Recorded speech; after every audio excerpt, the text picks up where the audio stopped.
पहले संसद रत्न और अब बेहतरीन पार्लियामेंटेरियन सदर मजलिस और रुकने पार्लियामेंट हैदराबाद बैरिस्टर असदुद्दीन ओवैसी को लोकमत की तरफ से बावकार एजाज से नवाजा गया है। लोकमत की तरफ से लोकसभा से एक और राज्यसभा से एक रुकन को इस बावकार एजाज का मुस्तहक करार दिया गया। साबिक सदर जमहूरिया रामनाथ कोविंद के हाथों यह अवार्ड बैरिस्टर ओवैसी को दिया गया। इस मौके पर बैरिस्टर ओवैसी ने अपने खिताब में कहा कि लोकसभा और राज्यसभा की आज़ादी को बरकरार रखने की ज़रूरत है। मजलूमों, गरीबों, नौजवानों, कमज़ोरों, अक़लियतों, दलितों, ख़वातीन, हर तबके के लिए रुकन पार्लियामेंट हैदराबाद ने अपनी आवाज़ उठाई और आज उन्हें बेहतरीन पार्लियामेंटेरियन के एजाज़ से नवाजा गया है। 540 से ज़्यादा अरकान वाली लोकसभा में बैरिस्टर ओवैसी को इस अवार्ड का मुस्तहक करार दिया गया। श्री असदुद्दीन ओवैसी देश के हर एक कोने में अपनी अलग पहचान रखने वाले ओवैसी ऑल इंडिया मजलिसे इत्तेहादुल मुस्लिमीन के राष्ट्रीय अध्यक्ष हैं और हैदराबाद लोकसभा क्षेत्र से सांसद हैं।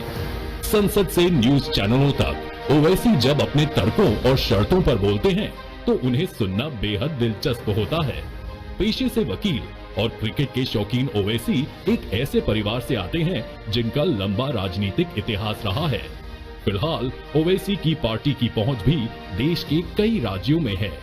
संसद में उनके उत्कृष्ट योगदान को देखते हुए हम उन्हें लोकसभा कैटेगरी में best parliamentarian of the year 2022 से सम्मानित कर बेहद गौरवान्वित महसूस कर रहे हैं। जिनके लिए खबरों में रहना बहुत सामान्य बात है, कभी ये खुद खबर में होते हैं तो कभी खबर इनकी वजह से होती है। Shri Asaduddin Owaisi, best parliamentarian of the year 2022, member of the Lok Sabha.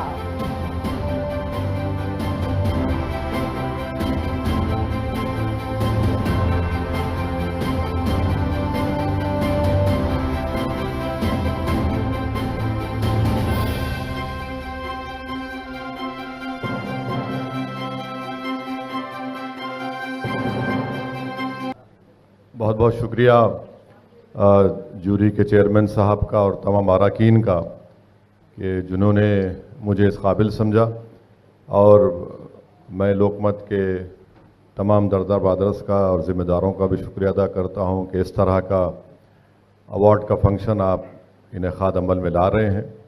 और मैं उम्मीद करता हूं कि हमारे वतन अज़ीज़ में आज सबसे बड़ा ख़तरा अगर किसी चीज़ को है तो theory of separation of powers को है, और उम्मीद करते हैं कि ये ऐवान लोकसभा हो राज्यसभा हो वो अपनी आज़ादगी को बरकरार रखेगा। और मुझे उम्मीद है कि हम पार्लियामेंटेरियन अपनी इस ऐवान की आज़ादगी को बरकरार रखेंगे। बहुत बहुत शुक्रिया।